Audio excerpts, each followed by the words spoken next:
Salve, salve galera do InfectoCast, aqui quem fala é Klinger, Jordan,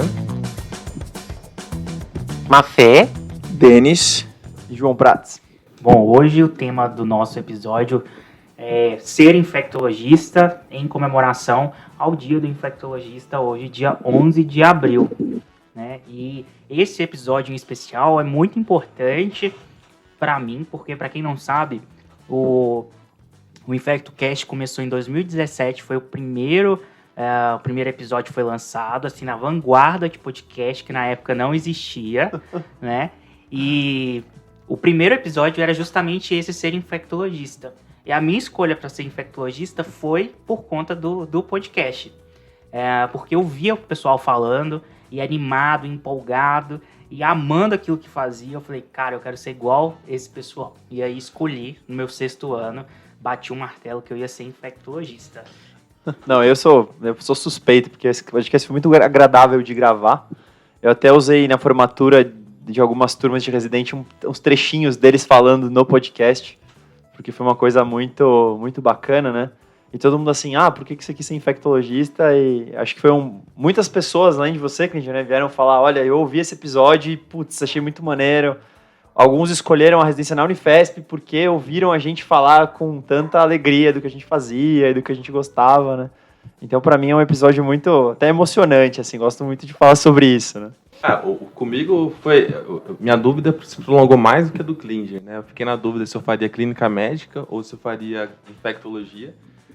Fiz prova de residência para os dois, aí na hora de escolher, eu fiquei muito na dúvida, falei, meu Deus, o que um infectologista faz assim no dia a dia? Eu fiquei procurando vídeo no YouTube, entrei no Google para saber qual que é o dia a dia, até que eu achei esse podcast justamente da Unifesp, que era uma das opções que eu tinha, e comecei a escutar, falei, nossa, esse pessoal é apaixonado, assim, eu acho que decidi o que eu vou fazer. Isso depois, aí. Se vocês quiserem, a gente pode até postar o antigo novamente, né? Exato, que não está mais no Spotify.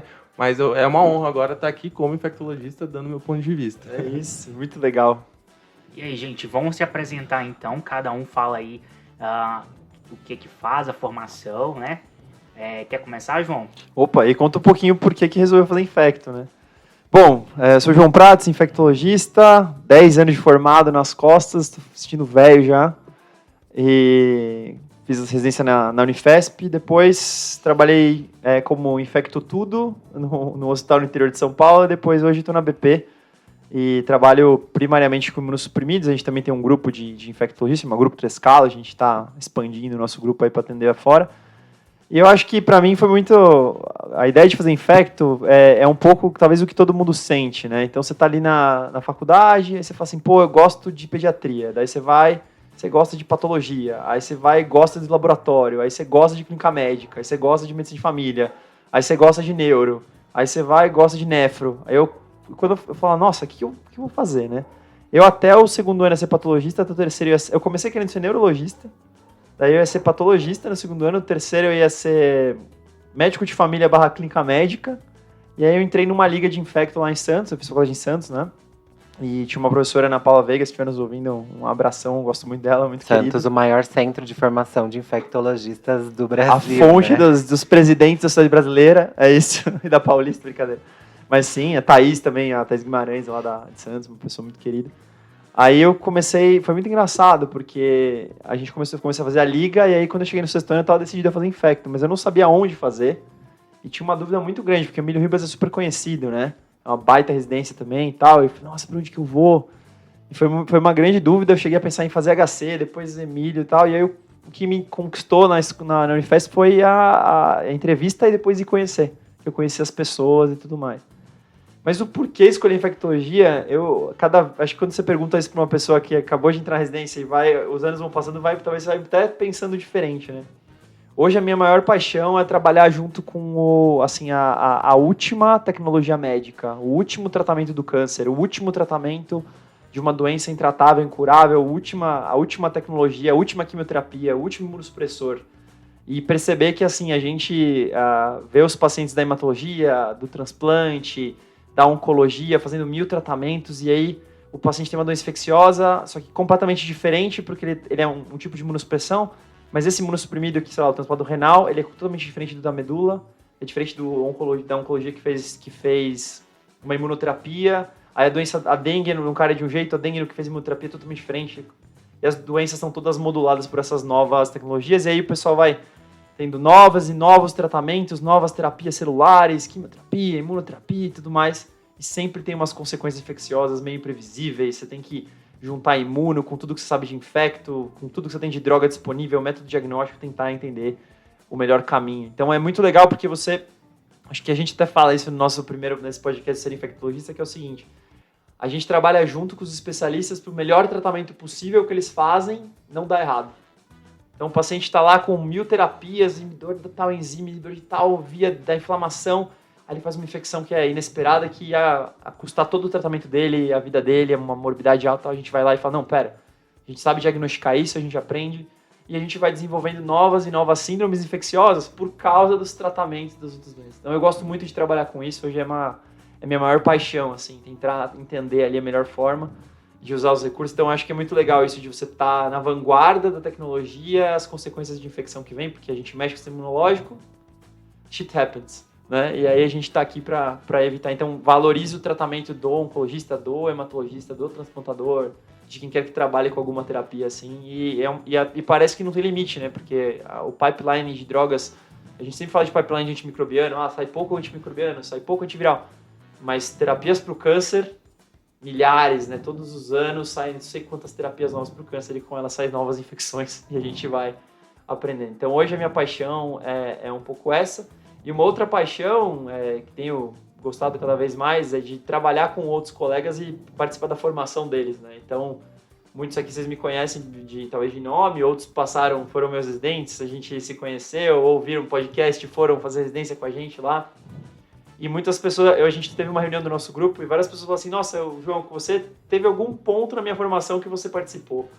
E isso é muito bacana para mim também. Outra coisa que eu gosto muito é de poder disseminar conhecimento de infectologia para as pessoas, né? Então o Covid também foi outra coisa que me fez gostar muito da minha profissão e falar assim, estou atuando, dando informações adequadas para as pessoas, ajudando de alguma forma, além de simplesmente estar ali na linha de frente, né? Como talvez uma pessoa que informa, e agora com esse grupo de formar pessoas para trabalhar com os pacientes difíceis, com coisas complicadas que o infectologista trabalha todo dia. Então esse é um resumão, mas acho que a grande sacada é estar assim na vanguarda da terapia aí, anti-câncer, etc. A gente está do lado, seguindo. Né? E aí a nossa especialidade toca todas também, né? Então, quem gosta de tudo, quem está na dúvida, geralmente infecta um bom caminho. Né? Beleza, João, valeu.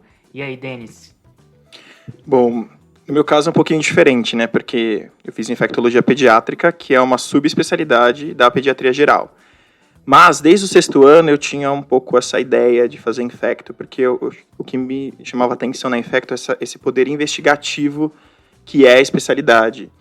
E, assim, como pediatra, né, eu gosto de fazer uma boa história, um bom exame físico, perguntar. Eu acho que, pensando na pediatria especificamente e infectologia, você tem que ter essas habilidades, assim, gostar disso, de ter contato com o paciente, conversar, examinar, porque é assim que você vai pensando no diagnóstico.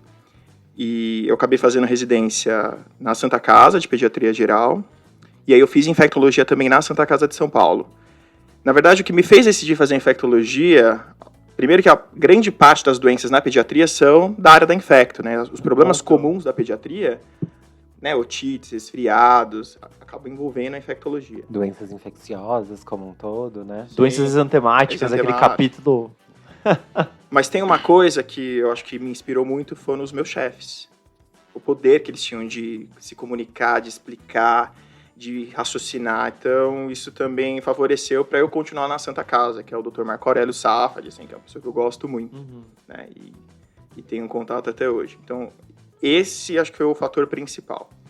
E hoje, como infecto, eu acho que eu me tornei um pediatra melhor dentro da minha especialidade, e o infecto, dentro da pediatria, organiza melhor as outras especialidades. É igual você estava comentando, né? Então, o infecto, ele é sempre chamado para qualquer caso, para qualquer especialidade. Então, você acaba organizando a vida desse paciente, ou projetando, assim, né, o tratamento do ponto de vista infeccioso. E um outro ponto que minha formação, que eu acho que ganha muito para quem pensa em pediatria, é a questão das vacinas, né? Então, a infectologia pediátrica tem muito foco nas vacinas. Então, a gente acaba tendo uma formação bem ampla, bem específica, Tem muitos colegas que trabalham, por exemplo, com indústria farmacêutica hoje, na área de vacinas, então é um campo que para infectologia pediátrica é grande, assim. E eu gosto de atender criança, né, que é um pouco diferente de adulto também, assim, então é um outro mundinho, assim, né? Então eu sou muito feliz no que eu faço e trabalhar com prevenção, com um cuidado mais amplo na pediatria é o que faz sentido para mim hoje. Você sabe que eu atendia muita criança quando trabalhei no interior de infecto tudo. É que não tem, né? É muito tem, infectoped, assim, às vezes eu vejo alguns pais que demoram muito para conseguir consulta e fora de São Paulo mesmo, não tem essa demanda. Então, por exemplo, até quando você pega pacientes expostos, né, filhos de mãe que vivem com HIV, depende, o pediatra tem um olhar diferente para essa criança, né, do cuidado, de entender, e que às vezes o infecto adulto não vai ter mesmo pela questão da formação. E outra questão que sempre fazem, eu quero fazer infecto adulto e trabalhar com pediatria depois.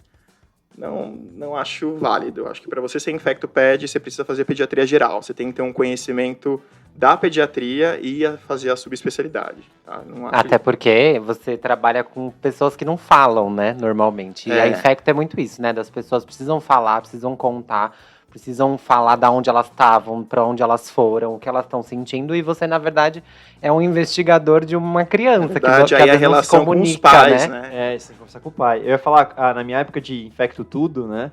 As coisas mais comuns de criança que a gente tinha era a reação adversa vacinal. Então, BCG é uma rotina, assim, a gente vê muito, né? É bem comum. Algumas imunodeficiências primárias mais leves, tanto principalmente as humorais, né? Algumas mais complicadas a gente mandava para referência, normalmente tem que ser assim, né? E a outra coisa era aquelas infecções piogênicas um pouco mais complicadas mesmo. A pneumonia com dano pleural, empiema, cirúrgico, uma coisa mais complicada e estava acompanhando. Mas, cara, como tem doenças antemáticas na pediatria, né? Não, tem muito. E assim, hoje eu trabalho do hospital. Hoje eu trabalho no Hospital Infantil Sabará, né? Faço ambulatório, faço a parte de visita. E o que a gente acaba mais vendo na prática mesmo são as infecções da comunidade. Então, infecções de pele, partes moles, osteomielites, pneumonias. E no ambulatório a gente recebe muitas infecções congênitas, né? Então, sífilis congênita, tox congênita, CMV. E isso é o dia a dia do infectoped, né?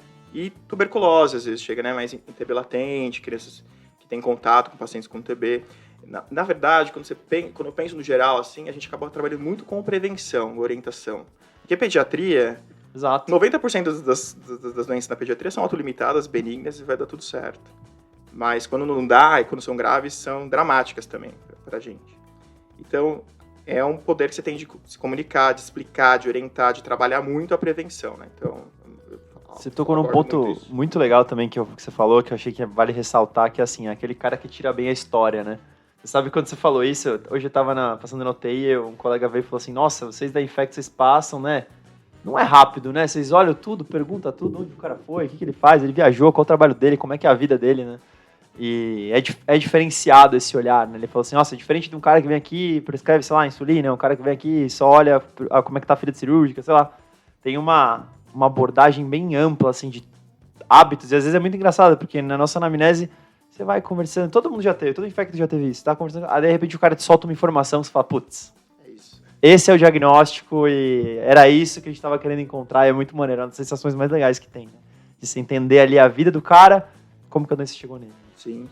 Uma coisa que você estava falando antes aqui em off pra gente, a importância de você ser, além de um médico, um educador, né? De ter que educar os pais. Uma dúvida que eu tenho, nesses últimos 4 anos aí, como que foi a relação de vacina? Você falou que trabalha muito o dia a dia vacina.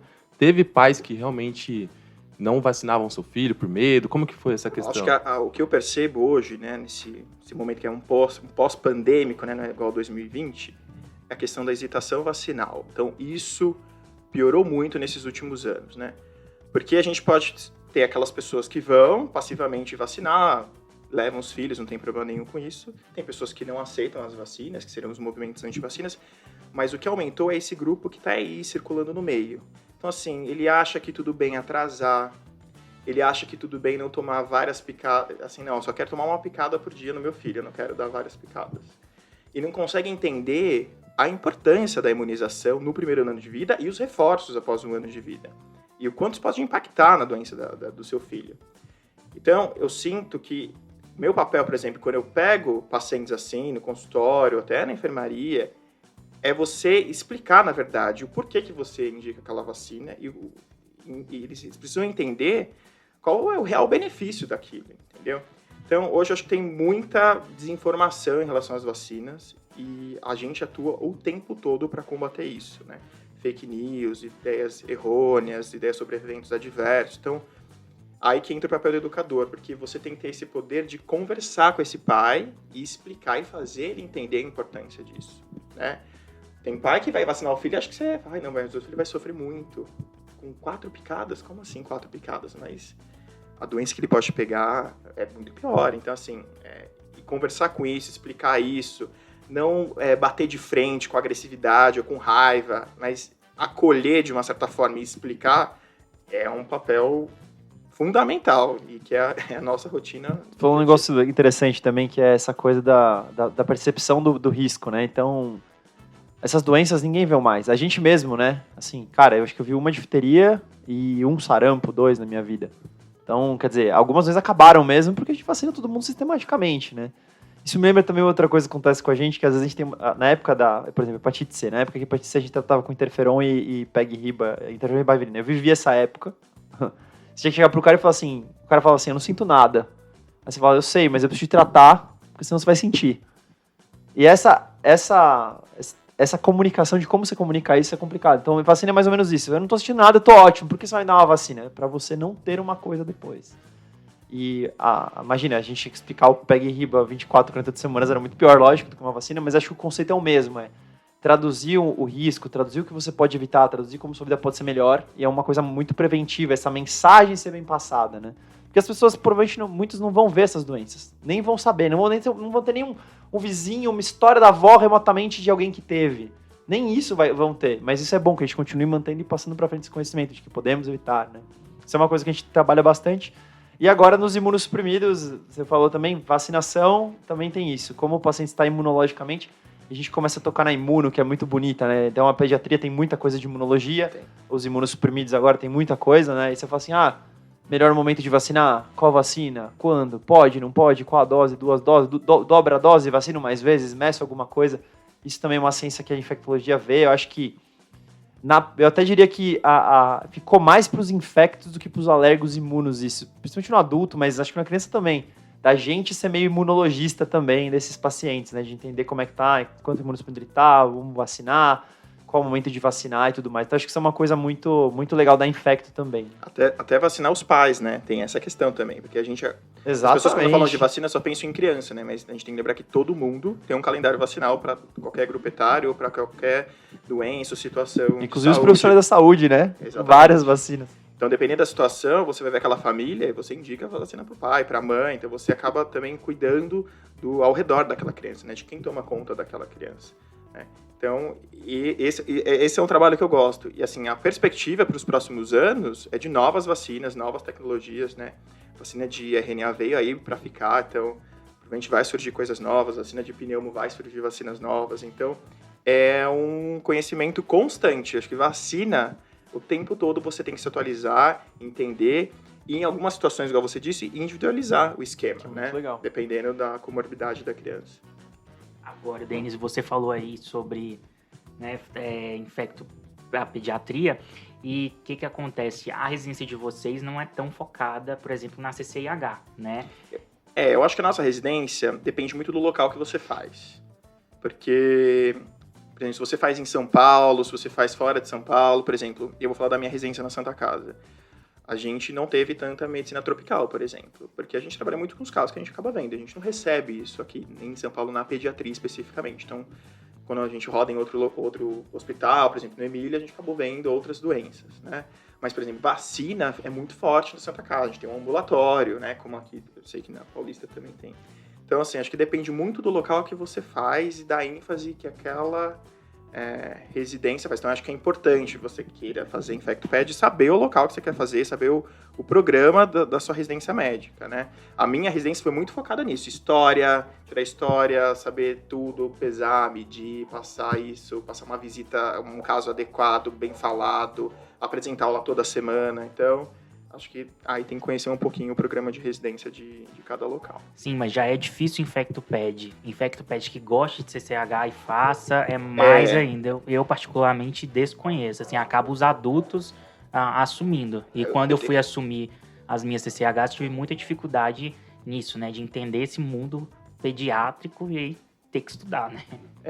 Na minha formação eu tive muito pouco. Tem alguns colegas que fazem CCH, mas, por exemplo, o próprio no Sabará mesmo, quem coordena a CCH não é InfectoPed também, é Infecto Adulto. Então acho que Vamos é seguir um na pouquinho roda. diferente.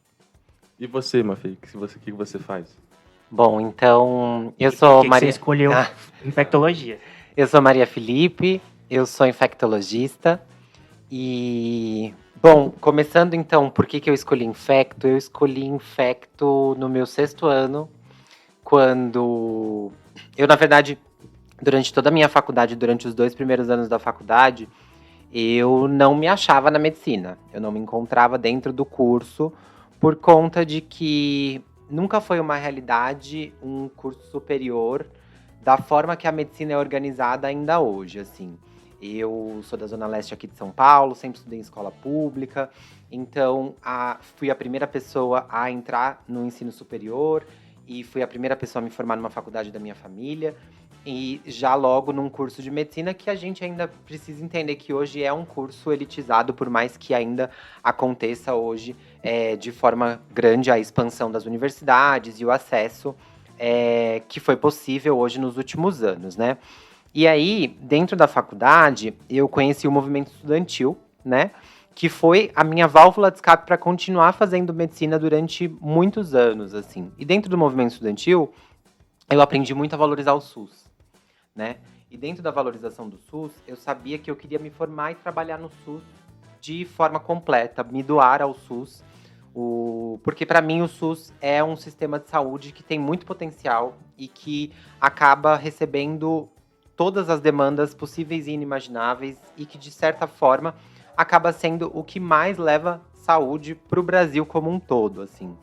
E dentro da Infecto, eu consegui ver, na verdade, que a nossa especialidade, ela é quase que na sua totalidade dependente do Sistema Único de Saúde, por conta da organização que o nosso país tem, principalmente quando a gente fala em doenças muito específicas aqui do Brasil, né?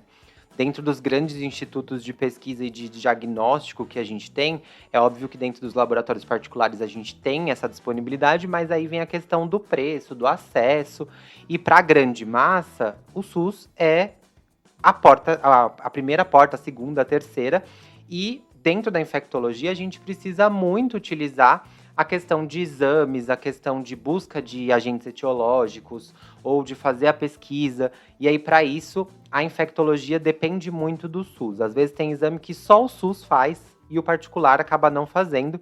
E aí eu vi, na verdade, que ali seria uma oportunidade. E aí, dentro das opções, eu no 6º ano resolvi fazer o meu estágio optativo dentro do Emílio Ribas. E eu fiz faculdade em São José do Rio Preto, né? E aí vim fazer 1 mês de estágio aqui no Emílio Ribas. E foi ali que eu escolhi ser infectologista, porque eu queria tratar, ou eu queria me doar para aquelas pessoas que estavam ali precisando do que elas estavam precisando ali. Foi ali que eu fui, assim, dentro da minha graduação, foi o meu estágio, assim, onde eu mais fui feliz. Foi 1 mês, assim, maravilhoso para mim. E quando eu me formei, eu falei que eu queria infecto, eu acabei postergando isso, fui trabalhar durante 2 anos, e aí só depois fui prestar a residência. E quando eu prestei residência, eu prestei todas aqui de São Paulo e acabei escolhendo fazer no HC da USP, né? Eu fiz residência, então, lá no HC, e que para mim foi maravilhoso no quesito de todo o acesso e todo o suporte que eu recebi dentro da residência, do tipo acesso aos conhecimentos que eu precisava para me formar tecnicamente bem para o que eu sou hoje. Muitas das coisas que eu aprendi, talvez eu não aplique hoje na minha prática clínica, porque hoje eu acesso uma parte da infectologia, assim como vários de nós aqui, porque a infectologia ela é muito ampla e fazer infecto geral é algo muito amplo, né? Então, eu acesso uma das partes da infecto, até porque a gente tem os nossos amores dentro da infectologia, de cada um dentro das suas áreas, né? E a residência de infecto geral, né? A residência de infecto adulto, no caso, são 3 anos. Então, dentro desses 3 anos, dentro do HC, no primeiro ano, a gente tem mais voltado para o ciclo básico, onde a gente faz muitos estágios em laboratórios, muitos estágios em microbiologia. Então, isso me deu um know-how muito grande de microbiologia e conhecimento nessa área, que para mim foi muito bom para aplicar o que eu sei hoje de infectoclínica na minha prática de hoje mesmo, tratando pacientes. E dentro desses 3 anos, eu acho que o que eu mais aprendi foi a conversar com as pessoas e acolher essas pessoas e respeitar as individualidades dessas pessoas que estão ali. Eu fiz residência, igual os meninos, o Klinger e o Jordan, durante a pandemia, né? Então, foi uma experiência bastante única, assim. O João falou que a pandemia trouxe para ele um amor da infectologia. Para mim, foi quase que o contrário. Eu acho que a pandemia, enquanto residente de infecto, foi algo que me afastou muito da infectologia durante muito tempo, assim, por conta de que foi uma rotina muito pesada e trabalhar com o desconhecido durante um período de residência, que é o período que você mais está buscando ali se formar e conhecer, foi muito difícil para mim, porque a gente não sabia o que fazer, né? A gente estava conhecendo, o conhecimento estava sendo construído na nossa frente, a gente viu muita gente morrer, a gente viu muita coisa acontecer durante esse período, e foi um período que muita gente perdeu muita saúde, assim, seja física, seja mental, e a gente via os nossos colegas e as nossas colegas perdendo o brilho nos olhos por estar ali trabalhando, e isso me deixava muito mal, assim, e porque eu também, de certa forma, perdi um pouco do brilho no olho de que era gostar ali da infectologia.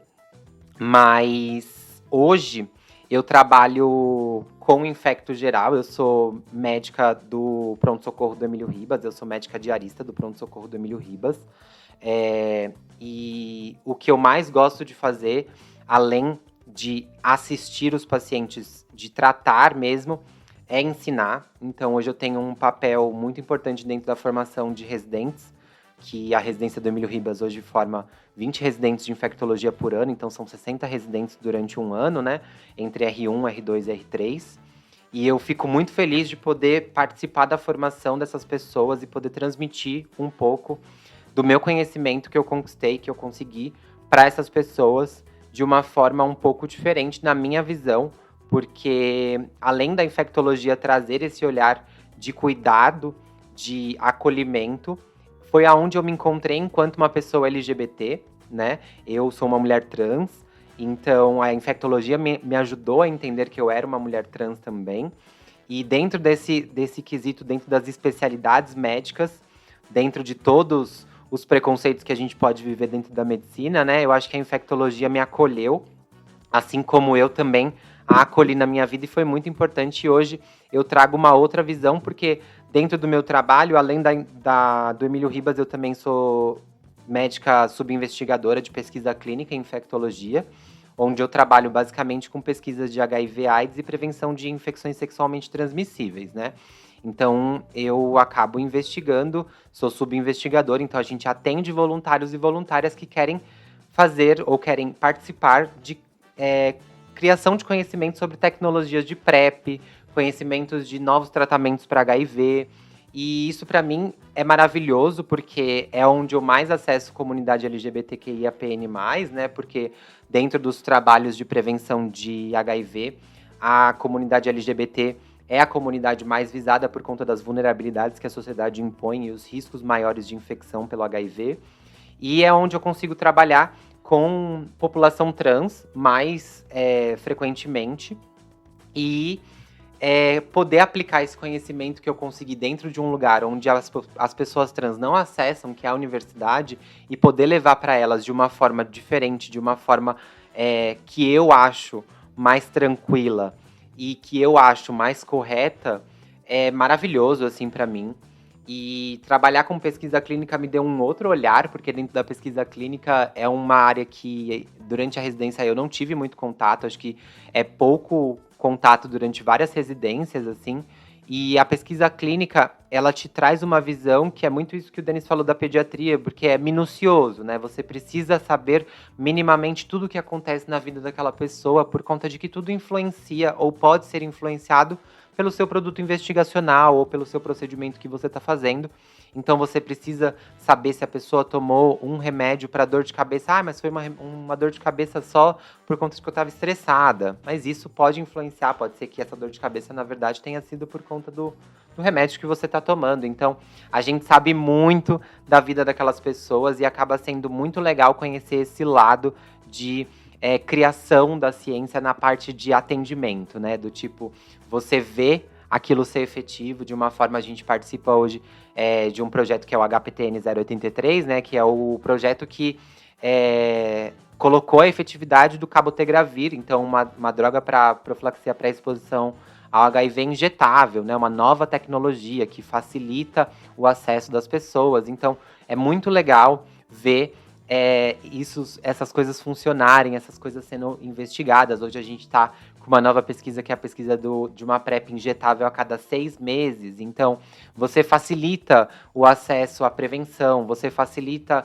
a via de administração para quem não gosta de tomar comprimido todo dia, você facilita da pessoa ter que ir só 2 vezes no serviço de saúde.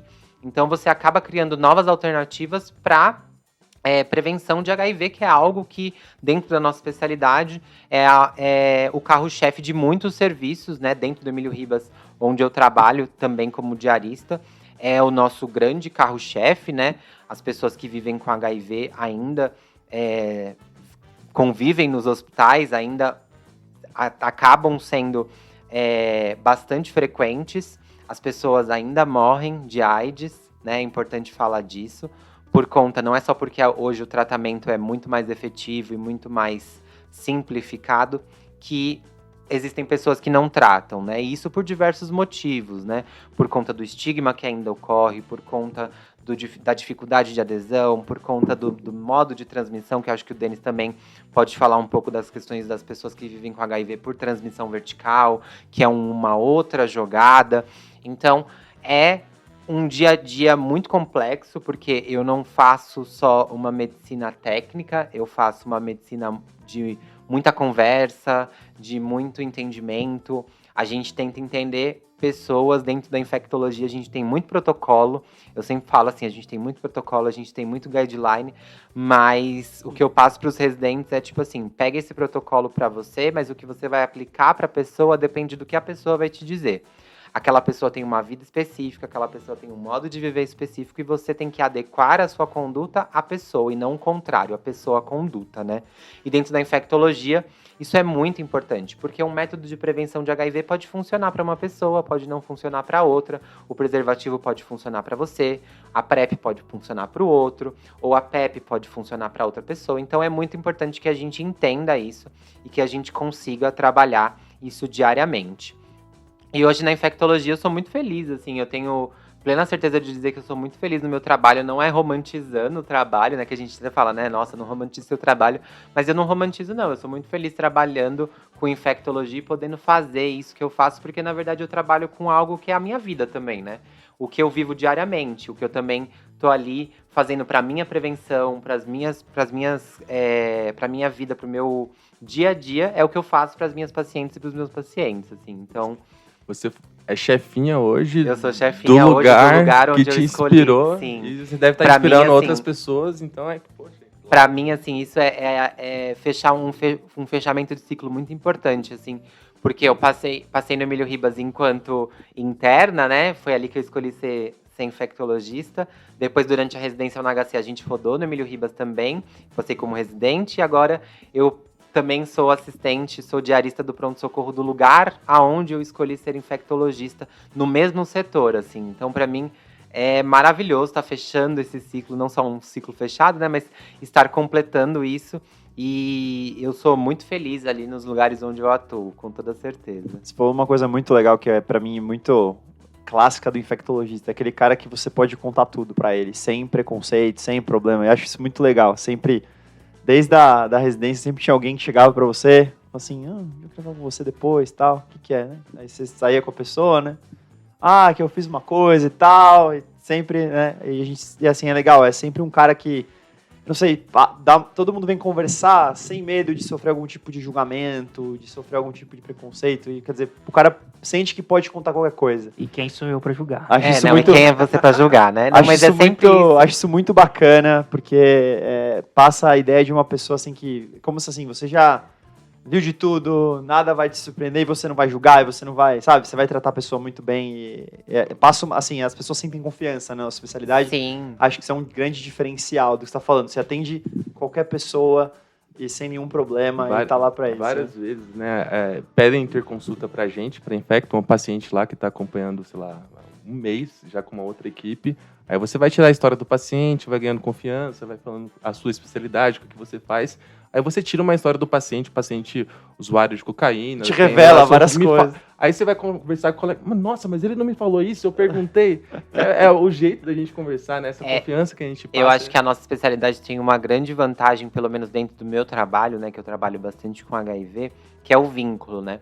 Às vezes nós somos as únicas médicas dessa pessoa dentro de um atendimento onde ela vai passar por diversas especialidades, mas durante a vida toda dela, ela vai estar ali com você. Você vai ver aquela pessoa, muitas vezes, às vezes, nascer, crescer e vai tratar ela o resto da sua vida. Quantas médicas e médicos que trabalham com transmissão vertical acabam atendendo as pessoas até na vida adulta e aquelas pessoas não querem ir embora daquele atendimento por conta de que criou um vínculo, né?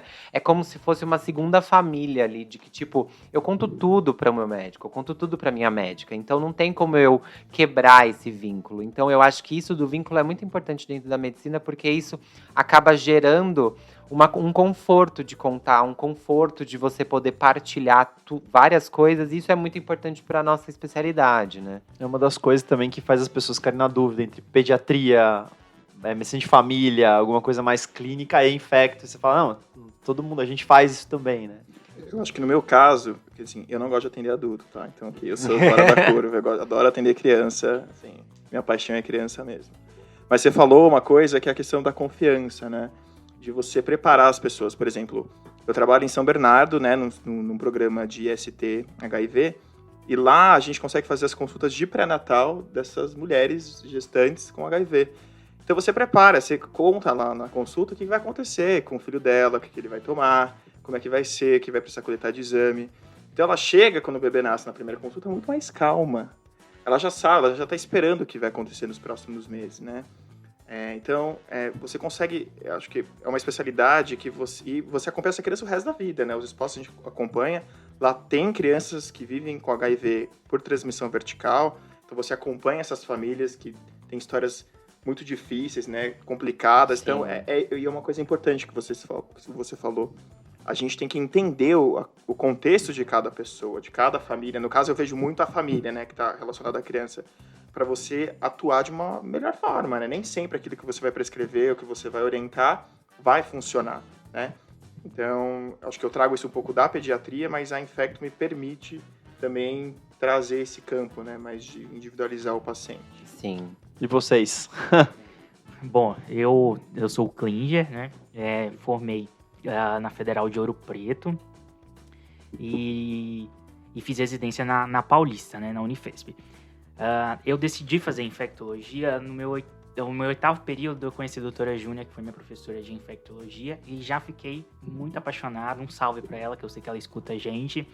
E desde lá eu fiquei em dúvida, fiz internato de GO, gostei muito de GO, tendi a fazer patologia, mas aí acabei fazendo infectologia justamente por essa versatilidade. A gente falou que já falaram 4 pessoas com áreas totalmente diferentes, com rotinas totalmente diferentes, né? E que mescla consultório com hospital, com CCH, com vacina, vacina, outro tipo de ambulatório e tal, isso. Prevenção, pesquisa. E vai. E a Mafê falou uma coisa muito verdade, que foi muito difícil, assim, conduzir a pandemia sendo residente, principalmente porque era uma coisa, assim, que a pandemia era do residente da Infecto. Nós fomos a linha de frente, né, Se alguém foi linha de frente, foram os residentes da infectologia. Exato. Vocês podem acreditar nisso. E a linha de frente mesmo, assim, com aquela parte, era você conduzir uma enfermaria de infectologia é uma coisa. uma enfermaria de Covid é totalmente diferente. Não, enfermaria é coisa incerta, e o cara evolui, vai um pra lá, outro pra cá, vai pro TI. Exato. E assim, e a paciente da cirurgia cardíaca, da neuro, da uro, e você gerenciar esse tanto de residente, esse tanto de interconsulta, essas particularidades. Porque... E as nossas residências pararam, né? A gente ficou... Todas, né, praticamente. Todas elas ficaram paradas, mas a gente ficou durante muito tempo. Eu fiquei 7 meses só vendo Covid. E esses meses foram meses que não foram recuperados de alguma forma, né? Ah, mas vocês viram Covid, né? Mas isso de alguma forma quebrou expectativas da gente dentro da residência. E né? tinha uma outra coisa, só fazendo um parênteses, não quero continuar ouvindo você falar. É muito importante, que é o seguinte, eu falava muito, o pessoal perguntava, né? Falava assim, cara, e os infectologistas, como é que eles, né? Como é que vocês se seguram a onda, né? Eu falava assim, se a gente perder a cabeça, apaga a luz e deixa queimar, né?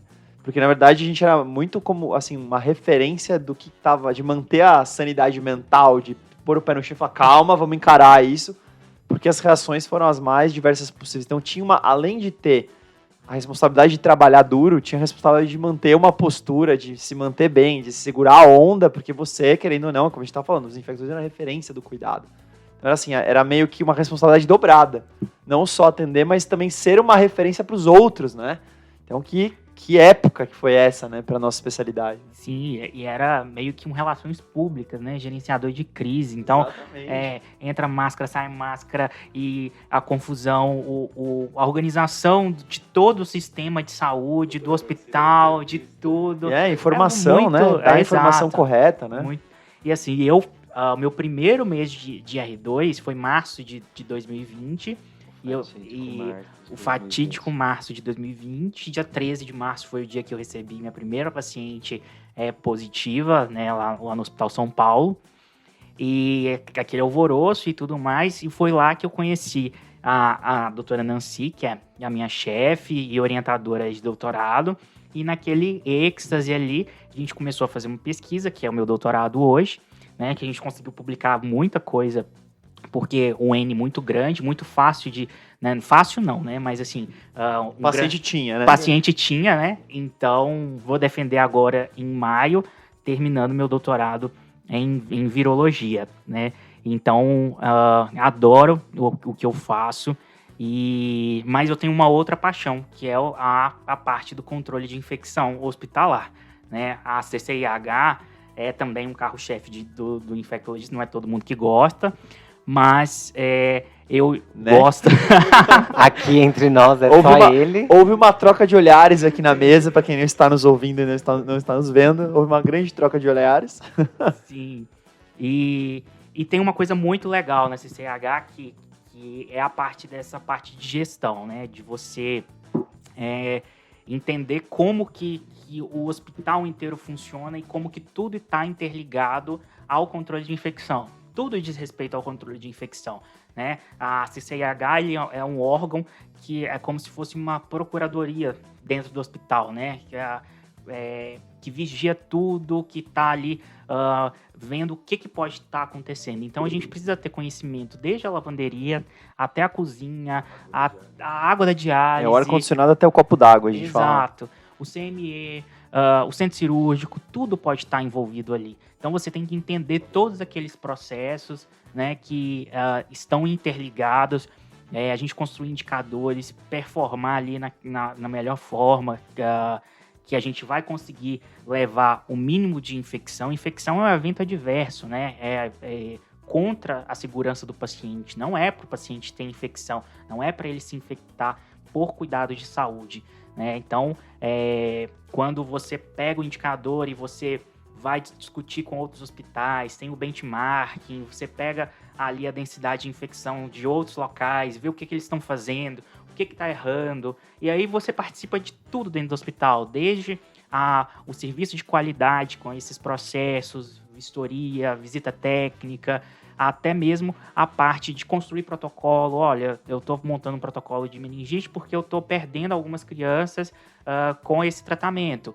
Aí eu vou com o núcleo de vigilância epidemiológica, levantar esses dados, ver qual que é o meu perfil, estudar isso, ver qual que é o mecanismo de resistência que eu estou tendo nas infecções por corrente sanguínea e assim por diante. É uma coisa bem teórica também, né? Acaba que a CCIH tem dia que eu fico em casa, porque eu tenho que ler, tenho que estudar, tenho que ver, analisar dado, montar protocolo. Então, é uma coisa que eu gosto muito, que eu sou apaixonado, e você promover esses processos de melhoria contínua, de você engajar toda a equipe, né, na higienização das mãos. Eu sou apaixonado.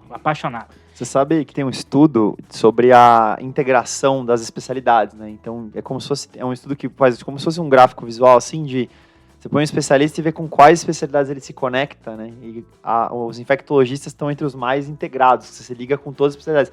Então, meio que faz sentido isso para nós, né? Você fala assim, você entra no mundo do hospital, você tem que saber como que o cirurgião faz o trabalho dele, como que a UTI faz o trabalho dela, como que tá a especialidade, como tá o procedimento, como tá Quer dizer, a gente como um especialista bastante integrado aos demais, não só dentro da área médica, mas de todas as outras áreas e de toda a estrutura, quer dizer, meio que você, estando tão integrado, faz sentido que você tem um papel aí de o cara que coordena vários processos ou que ajuda no funcionamento de vários processos do hospital, né? Essa integração com todo mundo é um pouco da nossa especialidade também, né?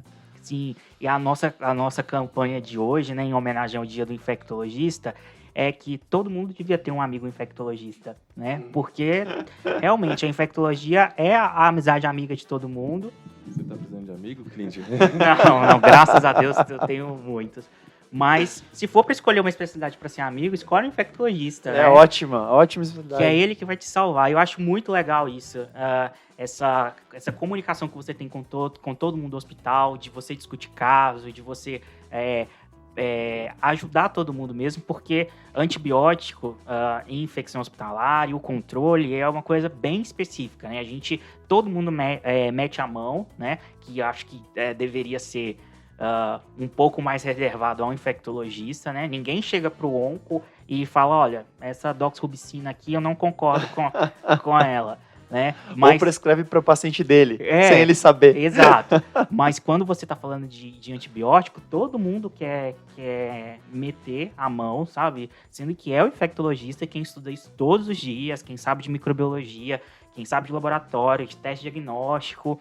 E é muito legal, assim, essa vertente, essa integração. Você chega para trabalhar num lugar, você tem que ir no laboratório, você tem que saber qual é o método de diagnóstico, se eles fazem microdiluição de vanco, se faz de pólice, não tem que comprar, como que é essa automatização. Controle de qualidade. O controle de qualidade, você, enfim, tem que conhecer todo mundo, né? E fora que a CCIH é um lugar que eu adoro, porque sempre tem café, todo lugar que você vai, né, as pessoas te oferecem uma xícara de café. Quem gosta de sentar e trabalhar numa vida meio de escritório parte do tempo, né? Exato.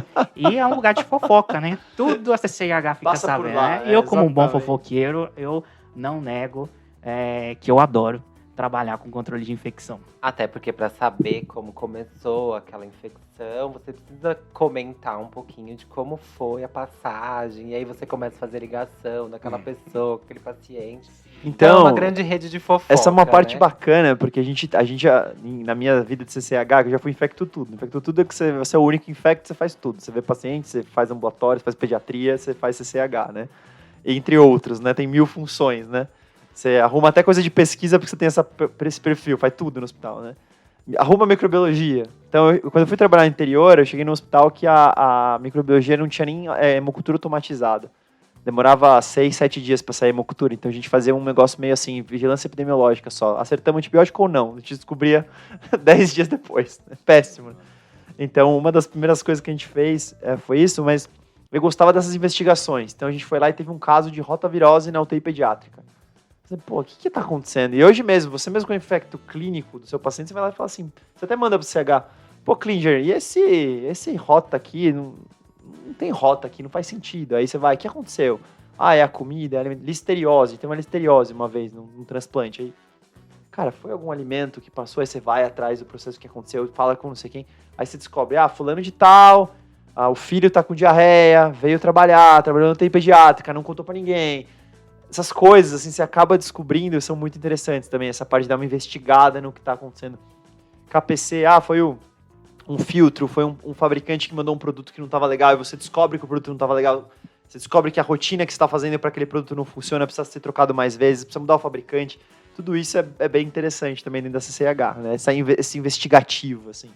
Sim, cara, quando você tem um médico infectologista bom na CCH, a direção ama, porque você evita muito problema, muito BO. E quando tem o BO, eles chamam o infectologista para resolver. Você mitiga o BO, diminui o BO. Exato. Aí, e lembrando, infectologia é baseada em evidências. Tem estudos mostrando que hospitais têm infectologistas, têm menor custo e melhores indicadores de qualidade. Inclusive, tem menores tempos de internação, uso mais racional de antimicrobiano. A gente é valioso.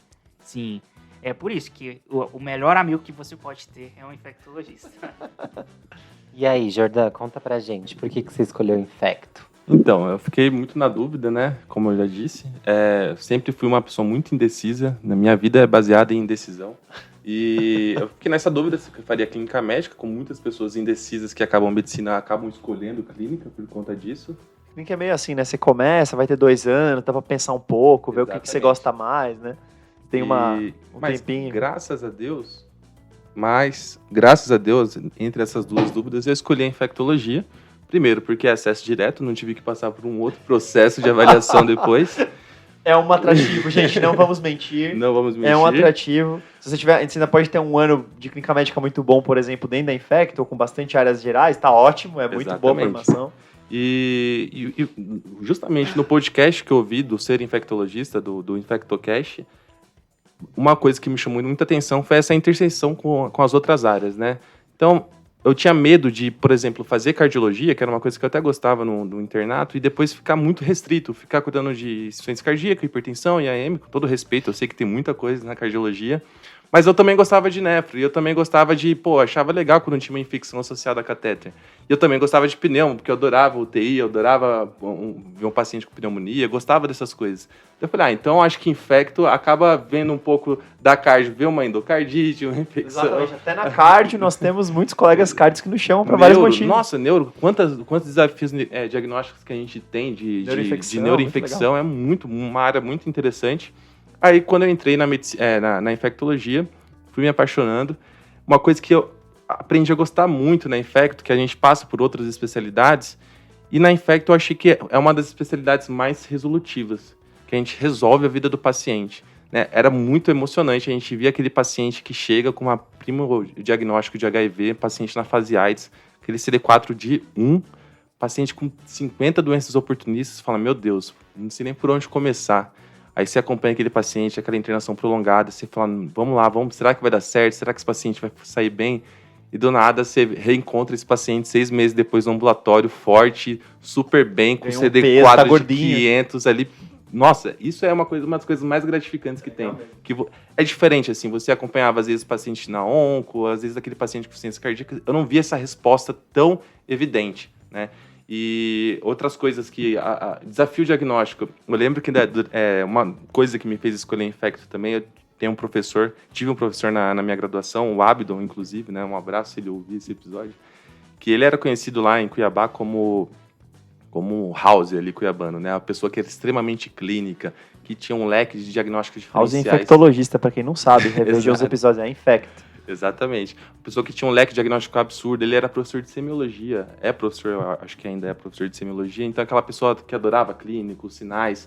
Então, era uma pessoa que eu tinha como referência, que eu sempre admirei como médico, e hoje em dia, quando eu vejo um caso de FOI, por exemplo, é uma coisa que eu fico maluco, assim, eu adoro quando chega um paciente, viajei, que nem aquele Derrube a Capivara que a gente gravou, né? O paciente que chegou, estava na fazenda, comeu uma capivara e chegou agora com febre no seu consultório. Meu Deus do céu. Muito legal. Isso eu acho muito legal. Eu adoro, eu me divirto quando chega um caso desse. Então é uma área que eu gosto muito.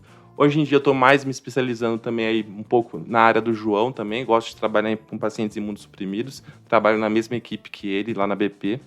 E é uma área que é legal justamente porque tem muita FOI, tem muita febre de origem determinada nesses pacientes, muita loucura que a gente vê, muita infecção fúngica estranha, muitas infecções bacterianas, virais estranhas. Então esse leque de diagnóstico diferencial me chama muita atenção e eu me divirto trabalhando porque eu acho muito legal. E uma outra coisa que é muito interessante na infectologia é que você tem um campo de trabalho enorme, que nem a gente já discutiu aqui. Você pode ficar numa área mais administrativa, você tem um campo de ambulatório para trabalhar, se você gosta de ambulatório, você pode trabalhar em fazer visita. Antes, né, até quando eu escolhi, era um pré-requisito para medicina intensiva. Muitas pessoas faziam infecto e depois medicina intensiva, agora virou acesso direto, né? Mas você pode trabalhar em várias áreas aí. Então, eu acho que é uma área muito boa para quem gosta de clínica, para quem gosta de lidar com pessoas e está um pouco indeciso. Quem gosta de todas essas especialidades. Então, é uma área que você tem um campo muito, muito amplo. Tinha uma professora, a doutora Ana Paula, que até estava mencionando, foi uma das pessoas que me inspirou a fazer infectologia, né? Um abraço também, se estiver nos ouvindo. Ela falava assim, ela fala assim, o que eu gosto é, chega o cara com uma doença horrível, dá uns antibióticos, um negócio assim, o cara melhora, fica muito bem. Resumindo, é bem isso, né? Você pega o cara numa intercorrência aguda, super grave, mesmo HIV, você trata esse cara, daqui a pouco ele sai, tá melhor e volta para a vida normal dele. É muito bacana essa sensação. Vai desde a pneumonia da criança, que é aquela coisa que, como eles melhoram rápido também, né? Sim, é muito legal na pediatria. Da mesma forma que eles pioram rápido, eles melhoram rápido, né? Então é super interessante. E essa coisa de você realmente, chega um paciente, pode ser até o Covid o exemplo, mas meningite, por exemplo, um paciente com meningite, família, aquela coisa, você fala, não, calma, nós vamos resolver, dá um antibiótico, passa uns dias, daqui a pouco a criança está correndo por aí a família, nossa, é uma gratidão, e é muito bacana você sentir isso. E outra coisa, infectologia também tem um negócio que a gente gosta de ver o bicho, a gente gosta de entender o bicho, e o bicho é fascinante para nós. Então você vai lá e fala assim, não, pega lá esse pneumococo que causou a meningite na criança, fala, nossa, que legal, é esse bicho aqui, tô vendo ele, é esse antibiótico, é essa vacina, que agora eu vou evitar que ela tenha uma próxima vez, eu vou investigar essa parte imunológica, porque ela teve uma meningite, aí você vai lá e investiga uma imunidade humoral e fala, nossa, tem uma alteração na imunidade, quer dizer, onde que ela mora, como é que é, a família é vacinada? Aí você começa quer dizer, você tem uma série de áreas de atuação, você vê as pessoas melhorarem, você tem só os patógenos, para quem gosta, já é uma ciência à parte, você pode não fazer nada do que nós estamos falando aqui e trabalhar no laboratório e você vai encontrar um monte de coisa legal de infectologia, fora estudando os bichinhos. Desafios de coisas novas que a gente vê. A gente nem citou o Covid. Uma coisa que é muito emblemático para mim como infectologista, eu estava até rodando com a Mafê na UTI do HC. É verdade. E a gente teve um caso lá que chegou, enquanto eu estava rodando lá, um caso de um vírus novo, que a gente já tinha um relato lá nos anos 80, inclusive o Buratini tinha descrito. A gente descreveu esse vírus, é verdade. O vírus Sabiá. Fizeram um metagenômico do líquor do paciente, virou reportagem no Fantástico. Um arenavírus, que é uma febre hemorrágica, que era super rara, e aí foi descoberto, a gente estava lá e, assim, durante as visitas, a discussão era sobre as febres hemorrágicas e tudo mais. E aí depois ver que, de alguma forma que a gente estava atendendo aquele paciente, aquilo virou uma coisa muito importante para a ciência, né? E eu lembro que a gente estava ali, eu lembro que, infelizmente, o paciente tinha uma febre hemorrágica, tinha muito sangramento, a gente ficou comprimindo, foi um caso bem, bem dramático, assim, né? E a gente teve um contato direto e íntimo com esse paciente. A gente ficou ali, encostando nele. E aí? Logo depois teve um comitê de crise, teve uma reunião de todo o HC, montaram um ambulatório lá para se a gente tivesse qualquer sintoma naquele período, era pra gente fosse contagioso esse negócio. Porque era como se fosse um ebola. Eu lembro que eu fiquei desesperado na época, despedi dos meus pais, né? Só que ao mesmo tempo que eu me senti importante, eu falei, nossa, eu tô aqui no núcleo de uma descoberta maravilhosa. E a doutora Ró ali, as visitas, enfim, é muita coisa que nem dá para lembrar de tudo que tem na infectologia, né? Tem tudo de medicina tropical, febre hemorrágica. Um abraço aqui para a Tefa, né? Que trabalha só com infecto ósseo muscular, para Vitória. Nossa amiga, as ortopedistas aí, né? Nossa amiga ouvinte que está estudando fazendo mestrado, doutorado em tuberculose. Então é uma área assim, a Carol, a doutora Nancy de virologia, o pessoal do HIV, Paulo, é muita gente. Que é só laboratório, só hepatite viral. Celso Granato, muita gente. E eu só fazer um comentário, mais uma coisa que também o Covid deu um unlock, aí você falou da Sabiá, mas uma coisa que a gente desbloqueou, né? O Covid tem terapias imunológicas para o Covid. Pensando na modulação da resposta inflamatória do hospedeiro ao vírus. Então a gente abriu uma página nova aí, mais uma, né? Já fazia isso na infectologia com interferon, já fazia isso com algumas coisas, mas a gente hoje, dentro da infectologia, você tem drogas, por exemplo, um vírus, você tem droga antiviral, você tem droga anti-inflamatória para quando o vírus inflama o pulmão demais. Nós abrimos uma porta aí que é modular a resposta imunológica dentro dos doenças infecciosas, mais de um jeito, mais uma vez. Quer dizer, uma interação com a imunologia. Então, fantástico. Olha quantas coisas que dá para fazer tratando infectologia. E só para complementar também, assim, como que a residência ela foi uma coisa um pouco disruptiva, assim, do que eu tinha que eu achava que era infectologia e do que ela realmente é. Além de toda essa questão social que a Mafê falou, que eu acho super importante, que me transformou, assim, enquanto pessoa, enquanto cidadão, enquanto, enfim, para tudo, né? As pessoas até reclamam que a gente, às vezes, faz alguns comentários de política e tudo mais, mas a infectologia é política, ela não tem como você se vencilhar, né? E, além disso, assim, você rodar na ortopedia, você rodar no transplante de medula óssea, no transplante de órgão sólido, enfim, é uma variedade, é uma gama. Eu tive que voltar a estudar, a saber coisas de ortopedia, que eu, assim, né, descartava na faculdade e tinha que saber o que era haste intramedular, o que era os nomes, as terminologias ósseas, né, e de cirurgia, porque isso faz totalmente a diferença de você entender aquilo. Então, é uma área muito incrível. E eu sou apaixonado pelo que eu faço. Acho que todo mundo percebeu que a gente é bem apaixonado pelo que a gente faz. Se pudesse, a gente ficava falando aqui mais 5 horas. Se for levar uma coisa desse podcast, leve que as pessoas estão muito felizes aqui falando da profissão. É muito bacana. Então é isso, desde você pode trabalhar no laboratório, na UTI, ou mesmo na clínica de vacina, ou mesmo na vigilância epidemiológica. A gente nem falou de ser sanitarista aqui, que é outra coisa que você pode ser também, nós nem entramos. Legal é isso, integrado e com 1000 possibilidades. Acho que é muito bacana isso da nossa especialidade. É isso, pessoal. Valeu. Aqui a gente já... Feliz dia do infectologista.